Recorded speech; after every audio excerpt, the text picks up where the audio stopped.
Welcome back to The Explainer. Today, we are diving straight into the high-stakes world of maritime navigation. Out on the open ocean, your standard rules of the road, they literally do not apply. The dynamics of moving these massive floating cities require a completely different mindset just to keep everyone safe. Think about this for just a second. Out at sea, there are no brakes. There are no painted lanes. So how on earth do you avoid a crash? It's honestly a terrifying thought if you aren't prepared for it. And that brings us exactly to our source text for today's explainer, the navigation rules, specifically the international and inland standards for preventing collisions at sea. We're going to decode Rule 8, titled Action to Avoid Collision. Basically, you can think of this as your ultimate survival guide for the open water. Okay, let's dive right into this. Here are the 5 core pillars of Rule 8 we'll be decoding today. 1. The golden rule of timing. 2. The art of being obvious. 3. Maintain your buffer zone. 4. The power of stopping. And 5. Do not impede passage. Let's jump right into number 1, the golden rule of timing, which covers Rule 8A, ample time and good seamanship. A huge part of maritime safety is understanding that avoiding a collision actually starts mentally, long before you ever make a physical maneuver at the helm. The rules are super strict about this. They dictate that any action you take absolutely must be positive, made in ample time, and with due regard to good seamanship. So what does that mean? It means you can't just wait until the absolute last second for some crazy panic swerve. The law requires decisive, proactive maneuvers, and you've got to make them incredibly early. And that brings us to a really foundational concept in the rules, the close quarters situation. Just imagine the sheer momentum of a 100,000-ton cargo ship, right? A close quarters situation is basically when vessels are just way too close for comfort, and you're risking a collision simply because physics won't let you turn or stop in time. The entire goal of taking that early positive action we just talked about is to prevent this high-anxiety worst-case scenario from ever developing in the first place. Moving right along to Section 2, the art of being obvious. This covers Rule 8B and 8C. Make your move apparent. Now, what's really fascinating here is the psychology behind your physical maneuvers. Think about when you're driving a car on the highway. Making these small, gentle little steering adjustments to stay in your lane is perfectly normal, right?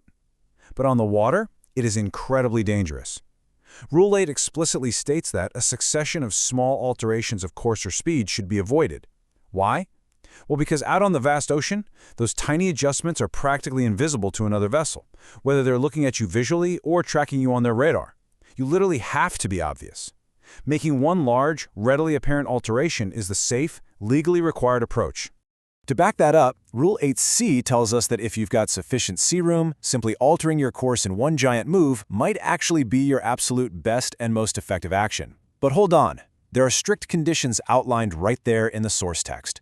Your course change must be made in good time, it has to be substantial, and this is crucial, it cannot result in another close quarters situation. Seriously, you can't just dodge one ship only to put yourself directly in the path of another one.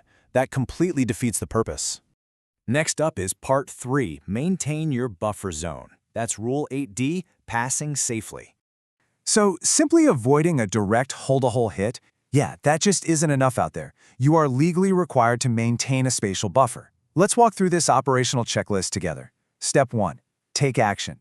Step 2, that action must result in passing at a safe distance. But pay really close attention to Steps 3 and 4, because this is where a lot of operators actually fail. The rules state you must carefully check the effectiveness of your action until the other vessel is finally passed and clear, meaning you can't just turn the wheel, assume you're totally safe, and walk away. You've got to aggressively monitor the situation until the danger has completely and totally evaporated. All right, moving to number 4, the power of stopping. Looking at Rule 8E, Slackening Speed. So the crucial point here is that altering your course with the steering wheel isn't your only evasion tool. Actually, speed control is a heavily underutilized tactic on the water. The rules specifically mandate that if it's necessary to avoid a collision, or hey, even just to buy yourself a few extra minutes to assess a really confusing situation, you must pull that throttle back. A vessel shall slacken her speed, take all way off by stopping, or literally reverse her engines. We always think about turning, but turning isn't always the safest answer in crowded waters. Sometimes, simply slowing down buys you the single most critical resource you can have on the water: time to think.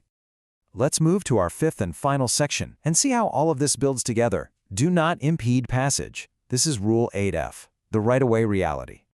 Okay, let's break down the layered logic here into what is probably our most complex set of obligations. What we're looking at is essentially a cascading effect. If the rules say your vessel is required not to impede the safe passage of another vessel, well, you must take early action to give them plenty of sea room.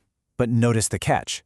This obligation remains fully intact even if you mess up and a risk of collision develops anyway. And what about the other guy, the vessel that technically has the right of way, the one whose passage is not to be impeded? The rules are crystal clear on this. If a collision becomes a real risk, that stand-on vessel is never relieved of their duty to prevent a crash. They still have to fully comply with every single evasion rule we just discussed. Which brings us to our final and maybe most important takeaway. At sea, being right is never, ever an excuse for being in a collision. The navigation rules are designed entirely to prevent disaster, not to assign bragging rights after the fact.